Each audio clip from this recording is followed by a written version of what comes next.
So here we have the Ford Focus on a 17 plate. I'm going to start off by showing you around the outside of the car, and then we'll hop in and run through some controls on the inside. But from the outside you can see it's got front parking sensors, 5 doors, alloy wheels and tinted windows around the rear of the car.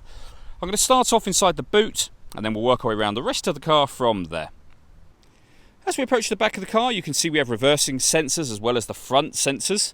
Plenty of boot space, along with that 60/40 split folding rear seat, and this car also has a space saver spare wheel as well. Okay, so we're just going to work our way back round to the front of the car and then we'll hop in and run through some controls on the inside. But now that we've done a full circle of it, you can see it's in excellent condition the whole way round.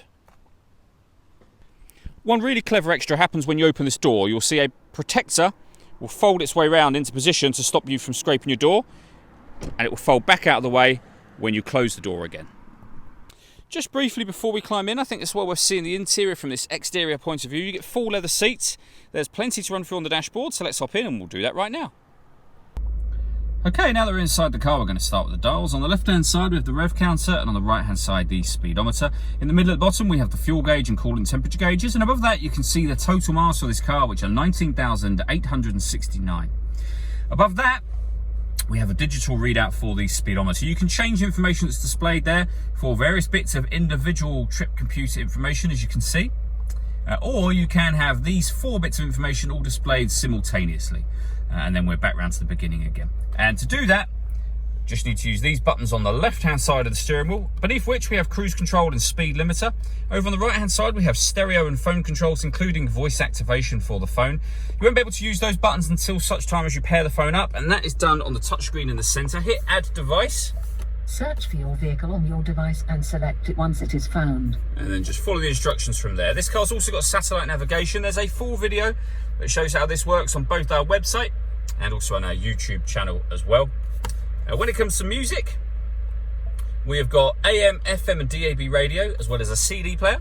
You can stream your music wirelessly via Bluetooth audio.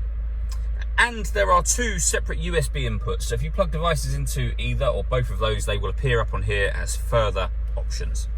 If I pop the car into reverse, you'll see the full color reversing camera with guidelines showing you what direction the car is headed in relation to the image that's being shown on the screen. Working our way down, we have the CD player at the main volume for the stereo. We then have dual zone climate control. So you can adjust the passenger and driver temperatures. You can increase or decrease the fan speed and determine where you'd like the air to be distributed. When you're happy with those settings, this button turns the air conditioning off in this case, or back on again, or hit auto, and the car will take control of these temperatures by taking full control of the fan speed and the direction of the air as well. And to override that, just readjust the fans, put it back on your own individual setting here as well. We've got rear heated screen and a proper heated front screen, and also for those cold days, heated driver and passenger seats, both with 3 different heat settings each. We then have one of the 2 USB inputs and a 12-volt charging socket, a 6-speed manual gearbox, and then finally these buttons just here. So what you have, first of all, is this one. This turns off the stop and start. This car is designed to cut out when it's stationary in traffic to save you fuel, and it's now turned off.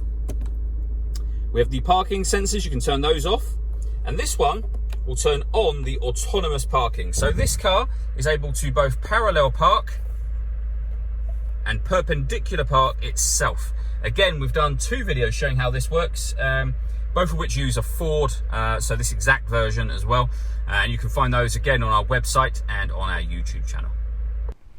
All that leaves me to say is thank you for taking the time to watch this video. If you'd like to come and see the car in person and have a test drive, please feel free to call any of our MJA sites. We'd love to hear from you soon.